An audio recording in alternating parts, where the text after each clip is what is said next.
জীবন দিয়েছেন, কেউ দেশের জন্য, কেউ সমাজের জন্য, কেউ ধর্মের জন্য, কেউ মানবতার জন্য, কেউ শিক্ষার জন্য, কেউ সংস্কৃতির জন্য, যে যেখানে যেভাবে জীবন দিয়েছেন সবগুলো জীবনের অমূল্য যেই কাজ, সেই কাজের প্রতি শ্রদ্ধা রেখে তাদের বিদেহ আত্মার শান্তি কামনা করি। আমরা মনে করি ভাষা শহীদ সালাম, বরকত, রফিক, শফিউর, জব্বার যেভাবে জীবন দিয়েছেন, ঠিক তেমনি ভাবে জীবন দিয়েছেন বীর শ্রেষ্ঠ মতিউর, হামিদুর, ঠিক তেমনি ভাবে জীবন দিয়েছেন আমাদের পরবর্তী সময় 90-এর স্বৈরাচার বিরোধী আন্দোলনে নূর হোসেন, জিহাদ, ডাক্তার মিলন, ঠিক তেমনি ভাবে জীবন দিয়েছেন পরবর্তী সময়ে আন্দোলন করতে এসে। হয়তো ভাইয়ের গুলিতেই তিনি জীবন দিয়েছেন আবু সাইদ, হয়তো তার সাথে যিনি আন্দোলন করছিলেন তারই ইটের আঘাতে তার মাথা থেতলে গিয়েছিল, হয়তো মুগ্ধ পানি বিলাতে এসে তার কোনো এক সহযোদ্ধারই গুলিতে নিহত হয়েছেন। যত নিহত হওয়ার ঘটনা ঘটেছে, প্রতিটা নিহতের ঘটনার সুষ্ঠু তদন্ত কিন্তু দাবি রাখে। এই সুষ্ঠু তদন্ত শুধু আমার জন্য না, শান্তা ফারজানার জন্য না, ওয়াজেদ রানার জন্য না, নতুন ধারার জন্য না, বিএনপির জন্য না, আওয়ামী লীগের জন্য না। এই সুষ্ঠু তদন্ত বাঙালি জাতির জন্য, যে আসলে কি কারণে তার এইরকম নির্মম মৃত্যু হয়েছে। আবু সাইদের বাবা বলছে, আমার ছেলেকে তো পেছন দিয়ে বাড়ি দেওয়া হয়েছে, তার মাথায় রক্ত ঝরছিল যখন তাকে গোসল করানো হয়। কই, সে বিষয়ে তো কেউ কোনো কথা বলছেন না। বরঞ্চ কথা বলছেন যে বিএনপি যদি জুলাইয়ের পক্ষে না যায় তাহলে আমরা গোমর ফাঁস করে দিব। ভাই, বিএনপির কি গোমর জানতে চাই। আর যেই জামাত বলছে গোমর ফাঁস করে দিব, আমরা সেই জামাতেরও গোমর জানতে চাই। যে এনসিপি বলছে যে আমরা গোমর ফাঁস করে দিচ্ছি, এনসিপিরও আমরা গোমর জানতে চাই। কিসের গোমর? আপনারা আসলে কি করেছিলেন? জুলাই থেকে সত্যি আন্দোলন করেছিলেন, নাকি ষড়যন্ত্র করেছিলেন? ক্ষমতা আসবার জন্য, এই ৭৪টা এমপি হবার জন্য আপনারা ষড়যন্ত্রের বীজ বুনেছিলেন জুলাইয়ের ৩৬ দিনে। আর সেই বীজ আস্তে আস্তে যখন বড় হচ্ছে, তখন সেটিকে সার হিসেবে ব্যবহার করবার জন্য রাকিবের জীবন কেড়ে নিচ্ছেন, অমুককে গুলি করছেন, হাদির জীবন কেড়ে নিচ্ছেন, ওই দীপুর জীবন কেড়ে নিচ্ছেন, ওদিকে মনির জীবন কেড়ে নিচ্ছেন। আমার বোনদেরকে বাবুগঞ্জে, আমার বোন আপনার কুপ্রস্তাবে সাড়া না দেওয়ার কারণে আমার বোনকে আপনারা হত্যা করেছেন নির্মম ভাবে। বাবুগঞ্জে যে বোনটির হত্যাকাণ্ডের শিকার হয়েছে, সেটির ব্যাপারে কিন্তু গণমাধ্যম কথা বলছে না, আমাদের নারী সংগঠনগুলো কথা বলছে না। কথা বলতে হবে আমাদেরকে। আমরা জানি নারী আন্দোলন যারা করেন তারাও বায়াস। কেন বায়াস বললাম? কারণ তারা নারী আন্দোলনের নামে বাজেট নেন সেই সব সংগঠন থেকে, সেই সব প্রতিষ্ঠান থেকে, যেই সব সংগঠন নারীকে পণ্য হিসেবেই দেখতে চান।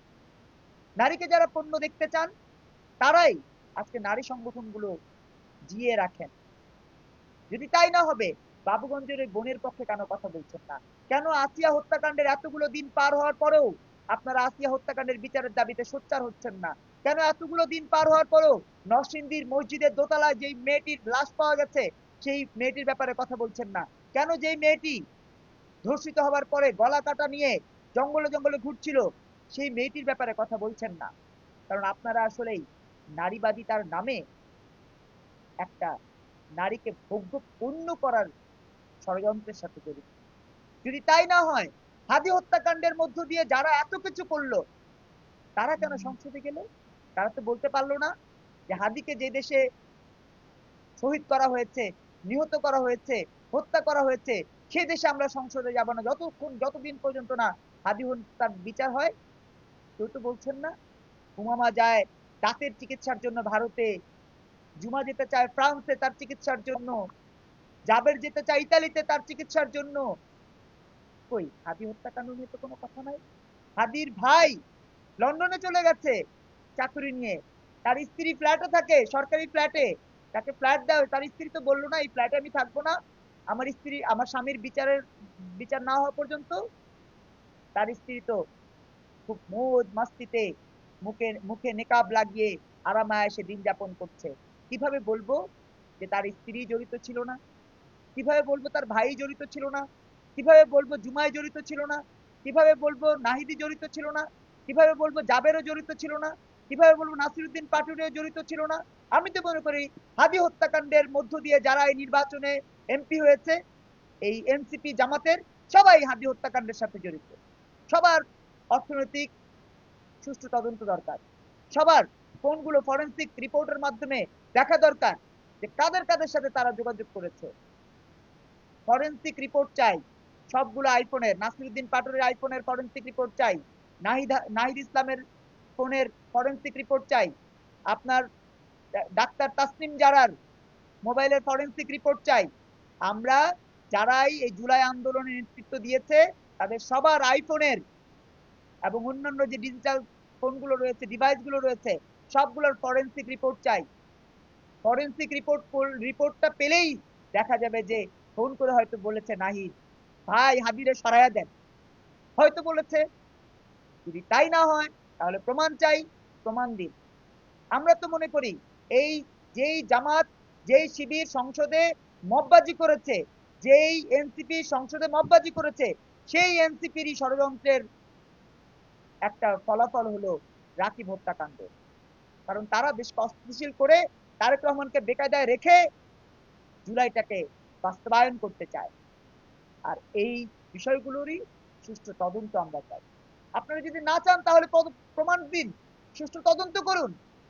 কেন প্রথম আলোতে সংবাদ ছাপা হওয়ার পরে আপনারা সেই সংবাদ ডিলিট করতে বললেন, যে সংবাদে আবু সাইদের বাবা বলেছিল যে আমার ছেলের তো মাথা দিয়ে রক্ত বেরিয়েছে, মাথার পেছনের অংশ দিয়ে?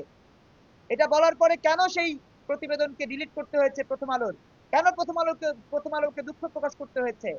আমরা সুষ্ঠু তদন্ত চাই এবং সুষ্ঠু তদন্ত ততদিন পর্যন্ত চাইতে থাকবো যতদিন পর্যন্ত হাদির রক্তের উপর দিয়ে সংসদে যাবে নাহিদ, হাসনাত, আক্তার, আব্দুল্লাহ আমিন, মুজাহিদ, তারা যতদিন এভাবে সংসদে যাবে, ডাক্তার শফিকেরা যতদিন সংসদে যাবে, ততদিন আমরা বিচার চাইবো, ততদিন আমরা সুষ্ঠু তদন্ত চাইবো।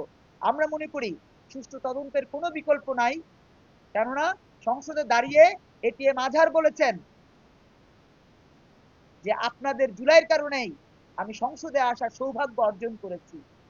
তাহলে বলতে পারি না যে জুলাই তাদের নীল নকশা, তাদের ম্যাটিকুলাস, যে ম্যাটিকুলাসে ইউনুস তার মামলাগুলো থেকে রেহাই পেয়েছেন, শফিক সাহেব আঙুল ফুলে কলা গাছ হয়েছেন, সজীব ভুঁইয়া আঙুল ফুলে কলা গাছ হয়েছে, মাহফুজ আলমের 14 গোষ্ঠী আঙুল ফুলে কলা গাছ হয়েছে, আপনার রেজওয়ানা হাসানের 14 গোষ্ঠী 7,500 কোটি টাকার মালিক হয়ে এখন মহা সাম্রাজ্য নির্মাণ করেছে, আদিলুর রহমান হাজার হাজার কোটি টাকার মালিক হয়েছে, ফাউজুল কবির হাজার হাজার কোটি টাকার মালিক হয়েছে, ফরিদ আক্তারের মতো নীতিবান ভদ্র মানুষও আজকে তার মুখোশের আড়ালে শত শত কোটি টাকার মালিক হয়ে উবিনিগ নামক এনজিও কে প্রতিষ্ঠার জন্য সর্বোচ্চ শক্তি প্রয়োগ করেছেন। তার স্বামী ফরাদ মাজারও এই আন্দোলনের সর্বোচ্চ সুফল ভোগী। কেন বলবো না? জুলাই আন্দোলন একটা ষড়যন্ত্রের নাম। সেই ষড়যন্ত্রের মধ্য দিয়ে, একটা সরকারের পতনের মধ্য দিয়ে দেশ বিরোধী চক্র ক্ষমতায় আসবার কাছাকাছি চলে এসছে। আমরা মনে করি গত পরশুদিন যুবদলের এক নেতাকে হত্যা করা হয়েছে খুলনায়, এটাও এনসিপি জামাতের নেতাদের ঘটনা। সুষ্ঠু তদন্ত করেন। আমার কথা যদি মিথ্যা হয় আমাকে মিথ্যাবাদী প্রমাণ করেন সুষ্ঠু তদন্তের মধ্য দিয়ে। আর যদি আমার কথাকে মিথ্যে প্রমাণিত করবার জন্য সুষ্ঠু তদন্ত না করেন তাহলে নতুন ধারার প্রতিটা নেতাকর্মী সাধারণ মানুষের কাছে সেই বার্তাটা পৌঁছে দিবে, যে বার্তাটা সাধারণ মানুষের কাছে পৌঁছলে জামাত, শিবির, এনসিপি বাংলাদেশে থাকবার কোনো সুযোগ পাবে না। প্রিয় বন্ধুরা আমার, আজকে যারা যেখান থেকে আমাদেরকে দেখছেন সবাইকে কৃতজ্ঞতা জানাচ্ছি। সেই সাথে বলতে চাই, নতুন ধারা বাংলাদেশ এনডিবি বাংলাদেশকে লালন করে। আজ বঙ্গবন্ধু শেখ মুজিবুর রহমানের জন্মদিন, তার বিদেহ আত্মারও শান্তি কামনা করছি। সেই সাথে বাংলাদেশের জন্য যারা নিবেদিত ছিলেন তাদের সবার জন্য শ্রদ্ধা, ভালোবাসা। আপনাদের সবাইকে আবারও কৃতজ্ঞতা জানিয়ে আজকের এই সংবাদ সম্মেলনে এই পর্যায়ে বক্তব্য দেওয়ার জন্য অনুরোধ জানাচ্ছি নতুন ধারা বাংলাদেশ এনডিবির সংগ্রামী সিনিয়র ভাইস চেয়ারম্যান শান্ত